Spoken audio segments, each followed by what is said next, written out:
தேவன் சர்வமும் வணங்கிடும் ராஜன் நீரே பரிசுத்த. பிதாவாகிய தேவனாலும் நம்முடைய இரட்சகராக இருக்கிற கர்த்தராகிய இயேசு கிறிஸ்துவினாலும் கிருபையும் உங்களுக்கு சமாதானமும் உண்டாவதாக. இன்னைக்கு நம்ம எடுத்துக்கொண்ட டாபிக் என்னன்னா, வெறுப்பை கைவிடவும். இந்த டாபிக் வெறுப்பை கைவிடவும். இதுக்கு ஆதார வசனமாக, மனுஷருடைய தப்பிதங்களை நீங்கள் அவர்களுக்கு மன்னித்தால் உங்கள் பரமபிதா உங்களுக்கும் மன்னிப்பார். மத்தேயு 6:14. இரண்டாவது உலகப் போரின் போது பிரிட்டிஷ் படையை சார்ந்த எரிக் லோமாகிஸ் என்பவரை ஜப்பானிய படை போர்க்கைதியாக பிடித்து கொண்டு சென்றது. இவ்விதமாக கைது செய்யப்பட்ட கைதிகள் தாய்லாந்து பர்மாவிற்கும் இடையே புகைவண்டி தண்டவாளம் அமைக்கும் பணியில் ஈடுபடுத்தப்பட்டனர். அங்கே கொடூரமாக வேலை வாங்கப்பட்டனர். எரிக்குடன் சேர்ந்த நேசப்படையை சார்ந்த 60,000 போர்க்கைதிகள் வேலை செய்தனர். இவர்களில் 16,000 பேர் கொடூரமான வேலை மற்றும் பயங்கரமாக தாக்குதலால் மரித்துவிட்டனர். யுத்த கைதிகள் எந்த அளவுக்கு கொடூரமாக நடத்தப்பட்டனர் என்பதை வர்ணிக்க இயலாது. அவர்களுடைய தலைமுடியை பிடுங்கி அதை பிரஷாக உபயோகித்தனர். சில இடங்களில் சிகப்பு வண்ணம் அடிக்க வேண்டுமென்றால் அவர்களது இரத்தத்தை உபயோகிப்பார்கள்.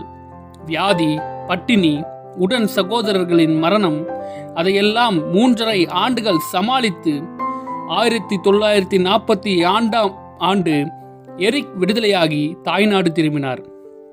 எரிக் மனதில் இருந்த வெறுப்பில் தன்னை கொடுமைப்படுத்தியவர்களை கண்டுபிடித்து அவர்களை அடித்து துன்புறுத்த வேண்டும் என நினைத்தார். கடைசியில் அவன் பெயர் நாகாஷி டகாஷி என்றும் அவன் உயிருடன் தான் இருக்கிறான் என்றும் கேள்விப்பட்டு அவனை எப்படியாகிலும் துன்புறுத்த நினைத்தார். 1987 இது போன்ற கொடூரங்களை சந்தித்தவர்கள் என்று நடத்தப்பட்ட புத்துணர்ச்சி முகாமில் கலந்து கொண்டு தனது மனதில் இருந்த வெறுப்பை கீழே இறக்கி வைத்தார்.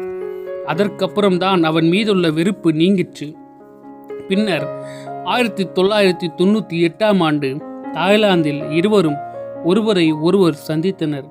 அப்பொழுது நாகாசி தான் நடந்து கொண்ட விதத்திற்காக வருந்தி மன்னிப்பு கேட்டார்.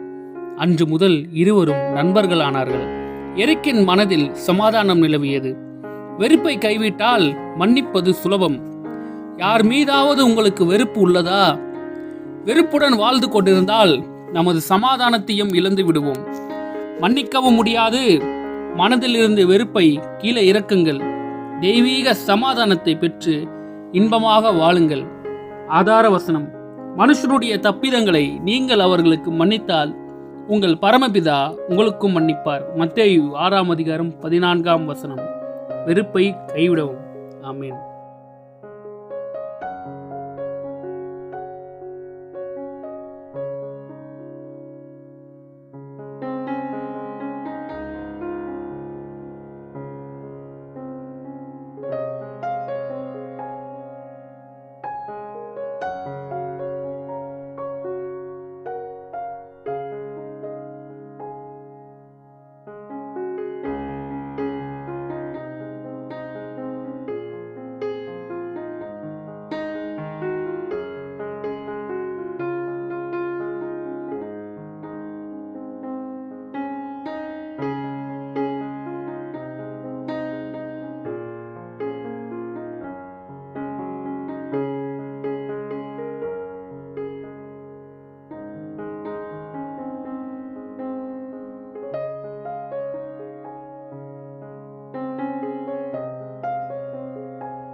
நீரே தேவன் சர்வமும் வணங்கிடும் ராஜன்